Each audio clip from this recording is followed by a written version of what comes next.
Bismillahirrahmanirrahim.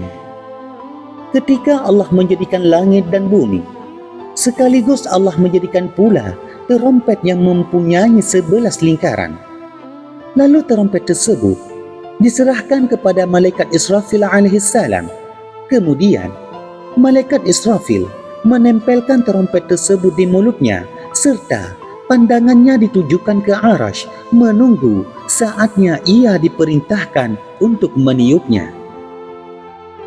Abu Hurairah bertanya, "Wahai Rasulullah, terompet model apakah yang dimaksud?" Rasulullah menjawab, "Terompet tersebut modelnya seperti tanduk besar, terbuat dari cahaya. Demi Allah yang mengutusku menjadi nabi. 11 lingkaran itu masing-masing besarnya seluas langit dan bumi, dan malaikat Israfil hanya meniupnya 3 kali. Tiupan pertama, yaitu tiupan mengejutkan. Artinya, tiupan yang membuat semua makhluk kaget dan takut. Tiupan kedua, yaitu tiupan yang membinasakan. Artinya, tiupan yang membunuh semua makhluk. Dan tiupan yang ketiga, yaitu tiupan membangunkan. Artinya, tiupan yang menghidupkan kembali semua makhluk." Lalu, Allah Subhanahu wa Ta'ala akan menugasi malaikat Israfil dengan tiupan pertama. Maka, setelah malaikat Israfil meniupnya, seluruh penghuni langit dan bumi jadi terkejut dan takut. Seperti dalam firman Allah, "Ingatlah, di hari ketika terompet ditiup, lalu terkejut dan takutlah para penghuni langit dan bumi, kecuali orang-orang yang dikehendaki oleh Allah." Para penghuni langit dan bumi semuanya berteriak tolong, tolong, dan mereka ketakutan. Seperti dalam firman Allah, "Setiap wanita menyusui, membiarkan atau meninggalkan anak susuannya, dan segenap wanita hamil, maka gugurlah isi kandungannya." Kemudian, Allah menugasi malaikat Israfil untuk meniupi yang kedua kalinya. Maka, setelah malaikat Israfil meniupnya, maka binasalah seluruh penghuni langit dan bumi, menunjuk seperti firman Allah, dan ditiuplah terompet untuk kedua kalinya, maka binasalah seluruh penghuni langit dan bumi, kecuali orang-orang yang dikehendaki oleh Allah. Orang-orang yang dikehendaki oleh Allah itu untuk supaya hidup, yaitu malaikat Israfil, malaikat Jibril, malaikat Mikail, dan malaikat maut Israel, dan malaikat penanggung jawab Arash, yaitu malaikat Hamalatul Arsy.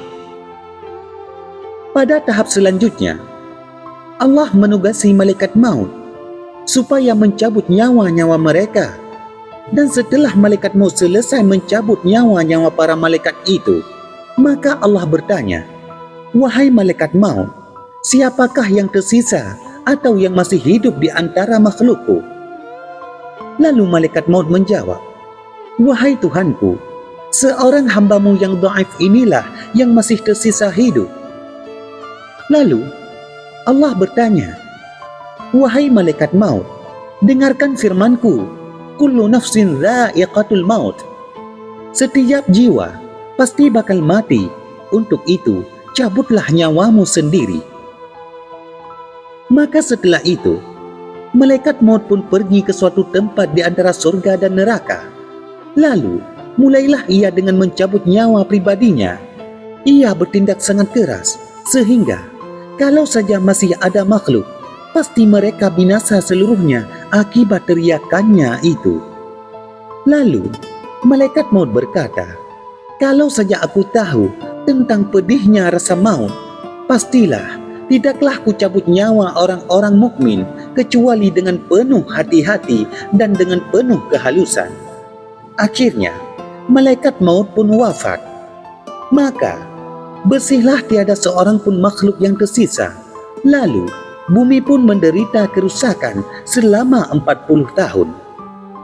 Allah berfirman, "Wahai dunia yang hina dina, di manakah raja-raja dan anak-anak mereka?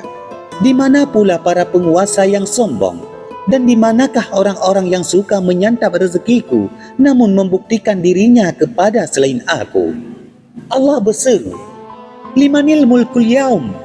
Kepunyaan siapakah kerajaan di hari ini? Tentu saja, tiada seorang pun yang sanggup menjawab. Maka, Allah pun menjawab dengan sendirinya, Lillahil wahidil qahar.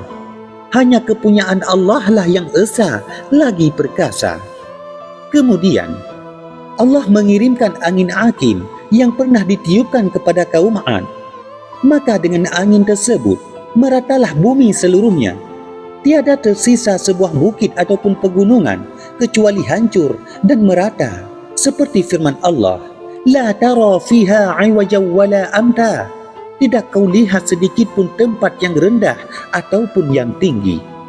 Lalu, langit pun disuruh oleh Allah supaya menghujani bumi dengan air yang serupa dengan sperma pria selama 40 hari. Sehingga mengenang di atas permukaan sesuatu setinggi 12 hasta. Lalu, tumbuhlah makhluk seperti pohon kubis, hingga sempurnalah bentuk tubuh mereka seperti asalnya. Kemudian, Allah menghidupkan pula sekalian malaikat penanggung arash, malaikat Israfil, malaikat Mikail, malaikat Israel, dan malaikat Jibril. Dan pada tahap berikutnya, malaikat Ridwan ditugasi oleh Allah supaya menyerahkan kepada mereka seperangkat burak, mahkota penghias kehormatan, selendang keagungan dan sarung kemenangan serta bendera. Lalu mereka pun berdiri di antara langit dan bumi. Kemudian malaikat Jibril bertanya, "Wahai bumi, di manakah letak makam Nabi Muhammad?" Maka bumi menjawab, "Demi Allah yang menguasai engkau dengan hak, maafkanlah aku. Aku tidak mengetahui pasti tentang makamnya, sebab diriku menjadi terpotong-potong akibat angin Aqim yang menghembus." Selanjutnya, meninggilah dari makam Nabi Muhammad SAW sebuah tiang cahaya yang menjulang ke langit, sehingga malaikat Jibril pun mengetahui secara pasti. Lalu ia pun pergi bergegas menuju ke tempat itu. Al-Kisah. Pada waktu itu, malaikat Jibril menangis. Lalu, para malaikat lain bertanya, "Wahai malaikat Jibril, kenapa engkau menangis?" Malaikat Jibril menjawab, "Aku menangis karena nanti Nabi Muhammad bangkit dari makamnya yang ditanyakan terlebih dahulu adalah umatnya. Padahal, aku tidak tahu pasti di manakah tempat mereka semua." Tidak lama sesudah itu, maka bergeraklah makam itu dan membengkaklah buminya. Maka bangunlah beliau dengan tegak seraya membersihkan debu dari kepalanya. Lalu beliau menoleh ke kanan kiri dan di sekitarnya tiada keramaian sedikit pun kecuali para malaikat yang dihidupkan terlebih dahulu oleh Allah, yaitu malaikat Jibril, Mikail, Israfil dan Israel. Lalu Rasulullah bertanya kepada Jibril, "Wahai Jibril, hari apakah ini?" Lalu malaikat Jibril menjawab, "Inilah hari yang penuh dengan keluh kesah dan penyesalan, dan inilah hari kiamat dan hari syafaatmu." Rasulullah bertanya, "Di manakah umatku saat ini? Apakah mereka kau biarkan di pinggir neraka jahanam? Lalu engkau datang memberitahukan hal itu kepadaku?" Malaikat Jibril menjawab, "Aku memohon perlindungan dari Allah. Demi zat yang mengutusmu dengan hak menjadi nabi, belum ada seorang pun yang bangkit dari belahan bumi ini kecuali engkau seorang diri." Selanjutnya, Rasulullah SAW menaiki burak. Rasulullah bersabda, "Wahai sahabatku Jibril, di manakah para sahabatku Abu Bakar, Umar, Utsman, dan Ali?" Maka secara mendadak mereka pun bangkit dari dalam kubur masing-masing atas izin dari Allah. Lalu seorang malaikat pun datang dengan seperangkat perhiasan dan kendaraan burak untuk mereka.